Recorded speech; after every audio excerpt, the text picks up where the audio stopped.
আসসালামু আলাইকুম স্যার, আমরা কি অবস্থা সবার? আসলে সবাই ভালো আছেন। তো আজকে আমরা এই ক্লাসে আলোচনা করবো আমাদের মূলধন ব্যয়ের যে আমাদের 3 নাম্বার যে সূত্রগুলো আছে সেই সূত্রগুলো। এই সূত্র হচ্ছে স্যার সংরক্ষিত মুনাফার ব্যয়। ঠিক আছে স্যার? তো সংরক্ষিত মুনাফার ব্যয় মূলত এখানে 3টা সূত্র আছে। এই 3টে সূত্র স্যার 3টা মেথডে মনে রাখা যায়, খুব সহজ সহজ, কঠিন কিছু না স্যার। ঠিক আছে? তো প্রথম যেটা হচ্ছে কি স্যার, প্রথম সূত্র কি স্যার, যদি ব্যক্তিগত কর মানে টিপি, ব্যক্তিগত করকে আমরা টিপি দ্বারা প্রকাশ করি। ঠিক আছে? ব্যক্তিগত কর না থাকলে কি স্যার, ব্যক্তিগত কর কি স্যার না থাকলে, ধরেন আপনি কোনো একটা অঙ্ক করলেন, ওইখানে কিছু আপনার টিপির মান দেওয়া নেই, মানে ব্যক্তিগত করের হার দেওয়া নাই, তখন আপনার সূত্র কি স্যার, তখন আপনার এই সূত্র হবে কি আর কি আর মানে হচ্ছে স্যার সংরক্ষিত আয়ের ব্যয়। ঠিক আছে, বা সংরক্ষিত মুনাফার ব্যয়। টি আর সমান সমান D1/P0 + G।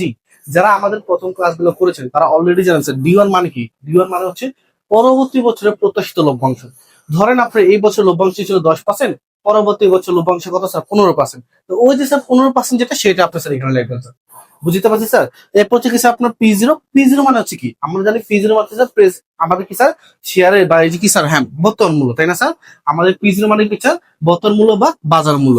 আর প্লাস জি মানে হচ্ছে কি স্যার, লভ্যাংশ বৃদ্ধির হার। ধরেন 2% বৃদ্ধি পাচ্ছে, 4% বৃদ্ধি পাচ্ছে, 5% বৃদ্ধি পাচ্ছে, ওই বৃদ্ধির হারকে আমরা জি দ্বারা প্রকাশ করি, গুণ 100। তো আমরা প্রথমটা কি বুঝলাম স্যার, প্রথমটা বুঝলাম যদি ব্যক্তিগত করের হার মানে টিপি দেওয়া না থাকে, তখন আমাদের এই সূত্রটা বসবে, আমাদের 1 নম্বর সূত্রটা বসবে। Clear sir? 2 নম্বর সূত্র হচ্ছে কি স্যার, 2 নম্বর সূত্র হচ্ছে যদি প্রশ্নে স্যার সাধারণ ব্যয় মানে কে ই ও ব্যক্তিগত করের হার টিপি দেওয়া থাকে, মানে বিষয়টা হচ্ছে কি স্যার, সাধারণ ব্যয় মানে মোরাল হচ্ছে এখানে সাধারণ ব্যয়টা, যদি প্রশ্ন কি স্যার সাধারণ ব্যয়টা দেওয়া থাকে, ঠিক আছে, আমরা যখন কোশ্চেনটা সলভ করবো, বিভিন্ন বোর্ড কোশ্চেন সলভ করবো, আপনি এগুলো একটু মনে রাখবেন, খুব সহজে আপনি অঙ্কগুলো সলভ করতে পারবেন। ঠিক আছে?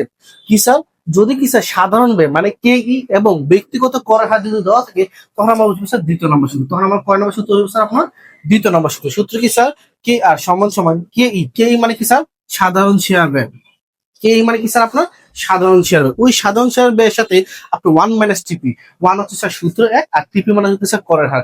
এটা আপনি কি স্যার মাইনাস করবেন, তাইলে আপনার আনসারটা হয়ে গেছে। ঠিক আছে স্যার? আর 3 নম্বর যে সূত্র কি স্যার, এই যে 3 নম্বর যে সূত্র কি স্যার, ব্যক্তিগত আয়কর এবং উত্তোলন ব্যয় যদি দুইটাই দেওয়া থাকে, কি স্যার, ব্যক্তিগত আয়কর ও উত্তোলন ব্যয় যদি দুইটাই দেওয়া থাকে, তখন সূত্র হচ্ছে 3 নম্বরটা।